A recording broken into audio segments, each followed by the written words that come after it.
Hi, I'm Mike. Still no calves on the ranch, but we do have a lot of really cranky moms. And today, we're going to see what we can do to induce a little labor on our Wyoming life.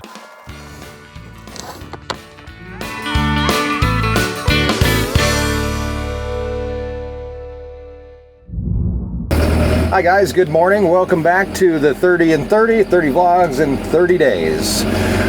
So today we kind of have a little bit of a busy day going on around here on the ranch, but first we have to get out and feed the cows. And I got to thinking this morning about why the cows aren't calving, and if there was a logical way that we could look into this and actually kind of try to dig down to what's happening, because obviously we had our first due date was set on April 2nd. Of course, we usually expect to have some calves before that. We haven't had any, so it's been a little bit stressful to say the least about, wondering why cows aren't calving yet. So we're going to try to figure that out today.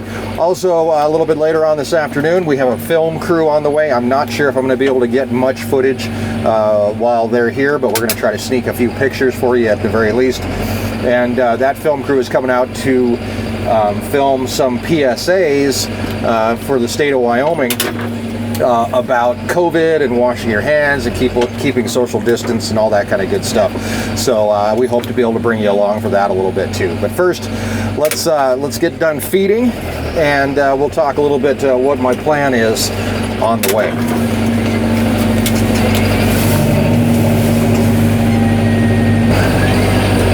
The cows all seem to be anxiously awaiting breakfast, which is a good thing. I mean, they're hungry. If they weren't eating, that would be a whole nother problem. But they're anxiously awaiting breakfast. And I remember when Erin was pregnant with Mackenzie, Grace, and even Lincoln, we all got to a point eventually where Erin wanted to obviously have the kids, like be done with it, right? I think every pregnant woman hits that point. I think the cows are there as well. Like they're ready to have their calves. At least I would be. I think Erin agrees with me. She would be at this point. They're ready to have their calves. So we started thinking about ways to induce pregnancy in cows. Now there are medical ways to do it through a drug called oxytocin or pitocin, and that will actually induce labor just like it will in a human. But obviously there's homeopathic ways to do this as well. So the only way that we really, there's lots of ways to do it with humans, but the only way that we're really willing to try with cows is to get them out and moving and get them walking, which actually may help them have their calves. When Erin was pregnant with the kids, once she hit that, I don't even know what point, what day or whatever, but like really close to her due date, we started going to Walmart every single night and walking around Walmart for hours, just trying to induce pregnancy, or at least get something happen, or induce labor and get something, induce pregnancy, I don't know how to do that, induce pregnancy and then induce labor and then get something going. And with COVID-19 and social distancing and the fact that Walmart's only allowing so many customers in at a time, we can't take the cows to go walk around Walmart. So what we're going to do is we're going to actually make the cows walk a little bit with their food. Let me get this gate. I'll be right back.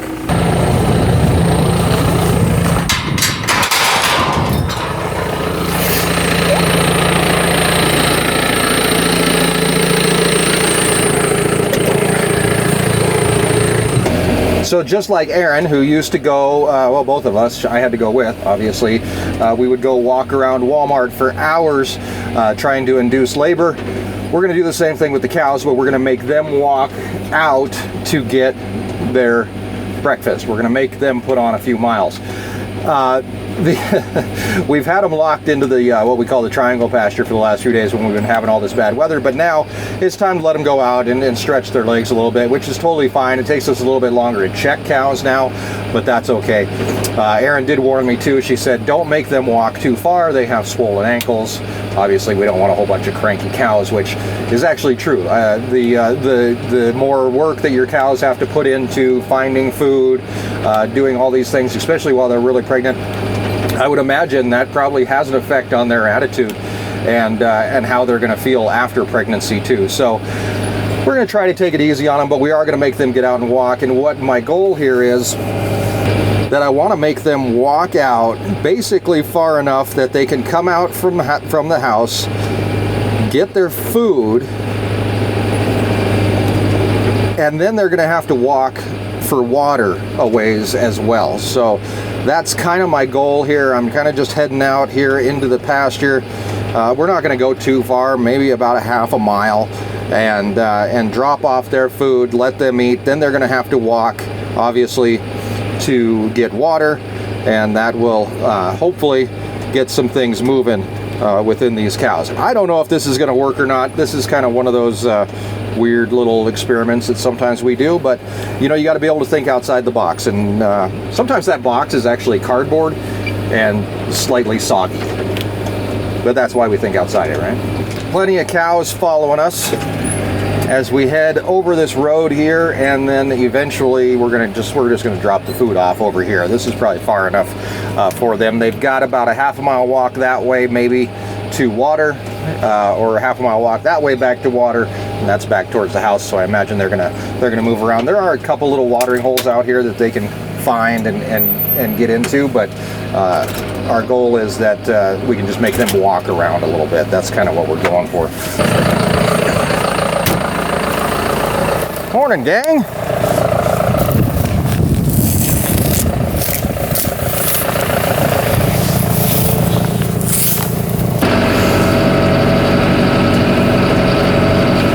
So actually right now we are feeding a little bit heavy as well.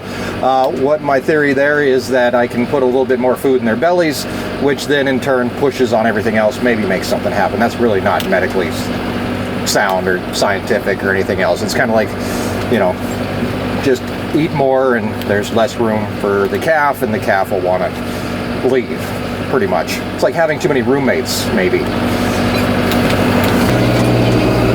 So the big question would probably be, you know, why aren't there more calves on the ground? Like I said, through ultrasound, when we did ultrasound, we were able to age calves. We were able to look at how big they are inside their mom and kind of figure out roughly how old they were on the day that we ultrasound. Then we do the math and we figure out a birth date, or a due date for that calf. That due date, the one that we came up with at that point, was April 2nd. Now, obviously, I wouldn't even say we're off. What I would say is that didn't happen. April 2nd, we did not have any of those calves, those 3 that we said were due on April 2nd or by April 2nd. Now, if we do the math based on when we put in the bulls, now that's a different matter. 283-day gestation period for cows, and we put in the bulls on July 1st, even though the video did come out later, by the way, but we did put them in on July 1st. Then we would say 283 days from that point, and then our first calf would be due on April 4th, which was yesterday. But then again, we have no guarantee that a bull got in and did his job the very first day that he was in there. Maybe he was getting to know him. Maybe he had to take him out for a few dates, buy him a glass of wine, get him a little tipsy, whatever you got to do to nail the deal, get the job done.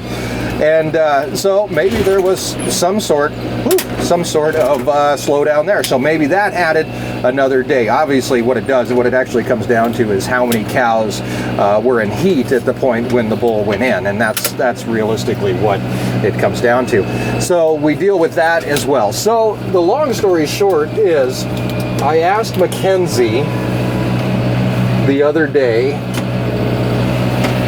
when calves were going to be born. You know what she told me? When they're ready to be born. That's it.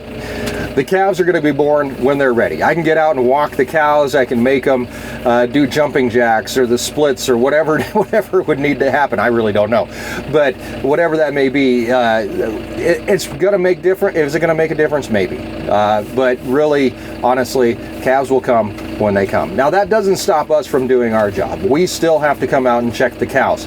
A cow, because we don't know when that first calf is coming, it's very much like a guessing game, right? So we have to check the cows as much as possible. And for that, we have this sweet little machine. I've had the Tweels here on the Gator for the last couple of days, and I figured it was time to kind of talk about them a little bit and see kind of that first impression type of thing. And they do take a little bit of getting used to. You wouldn't think that there would be that much difference in the way that tires move. Now, we did put Tweels on the skid steer, and the big difference obviously between the skid steer and the Gator is that the Gator has suspension, and that makes a huge difference when it comes into working with the Tweels here on the Gator. I kind of feel, you can almost feel it like the suspension on the Gator is working in tandem with the tires, and you can feel almost both working together, but also separately in a weird kind of way. So it is interesting to see how and feel how the Tweels work. This is my biggest pet peeve. I hate living close to the highway.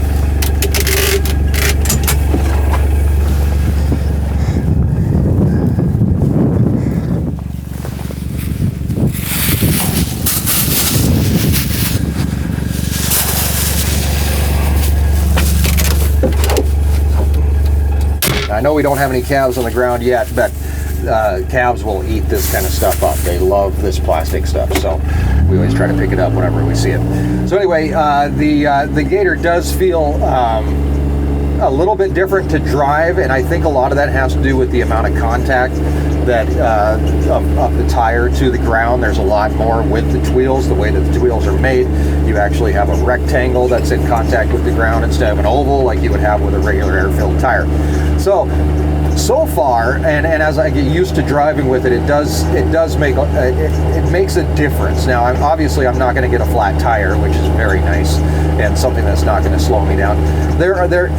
With the increased traction, the traction's not coming from the knobbiness of the tire. I think it's coming from that contact point, and with the increased traction, you can feel it mostly when you turn. That there's just more. If you've ever driven a tracked vehicle, as compared to like a skid steer with tracks on it, as compared to a skid steer with tires on it, that's kind of the difference you feel. Like there's more grab, and when you take a corner, you can feel that. It'd be pretty hard to slide around a corner with these Tweels, although we are going to try to do it here one of these days, and hopefully not flip the Gator. But so that's the cool thing about the Tweels. I like that so far. I do like the way that they feel, and of course I like the fact that I'm not going to get a flat tire every time I run over a cactus. So which is something that we do deal with quite a bit out here. All right, so back to our cow issue and our calves and all this kind of good stuff. All we can do is keep checking at this point. Like Mackenzie said, the cows will have their calves when those calves are ready to come out of their moms. And all we can do is hope that we're there when it does happen. If there is any type of issue, that we're able to deal with that. So we're going to come out and keep on checking and keep on doing our job here throughout the next few days, and hopefully eventually we know it's coming. That first calf is on the way, but it's very much a waiting game, and it's part of the job and part of what you have to do. So we will keep on driving around in circles, checking on the cows, annoying the hell out of them. They probably wonder why I'm here and why I care so much, but it's better than losing a calf any day of the week. So I'll spend a little bit extra time, I'll spend a little bit extra fuel, and we'll make sure that each calf that is born here on the ranch is safe and sound. Coming up a little bit later on today, I'm going to hopefully get you squeezed into where we're filming our PSA for the state of Wyoming. Hopefully we'll be able to show you something from that, and then we will hopefully be out and checking and maybe get these girls out and walking. Maybe we'll find a calf today. Wouldn't that be a lot of fun? So stick around.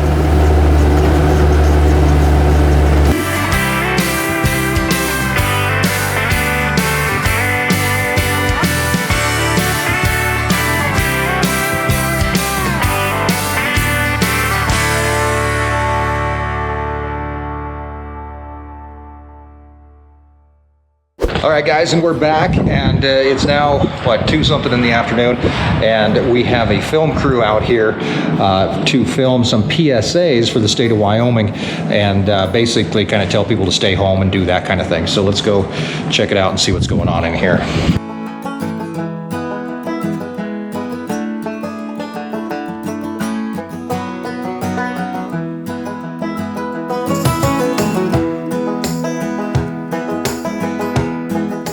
All right, Mackenzie, what's your line? Stay home. Stay home. Wash your hands. Good job. That's good. Oh, you did?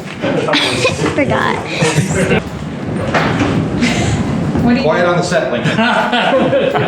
People, especially your little brother. And support your communities, especially those working on the front lines of this battle. Together, we can prevail and continue to succeed in our Wyoming life. All right. It went too fast. Well, we lost.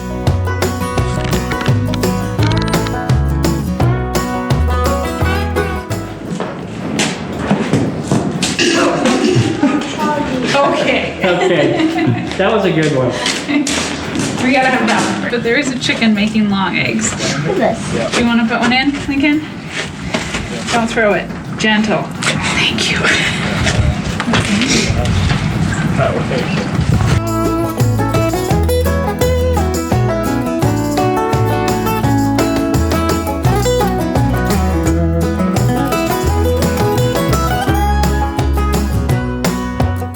All right, that's it for another 30 days of 30 vlogs. We've had our PSAs done. The kids are tired and ready to go back home. So that's it for us for today.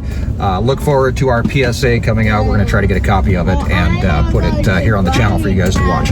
We'll be back again tomorrow. Be sure to subscribe, follow us on Facebook and Instagram, and of course, check out the website, ourwyominglife.com. We'll see you then. Bye.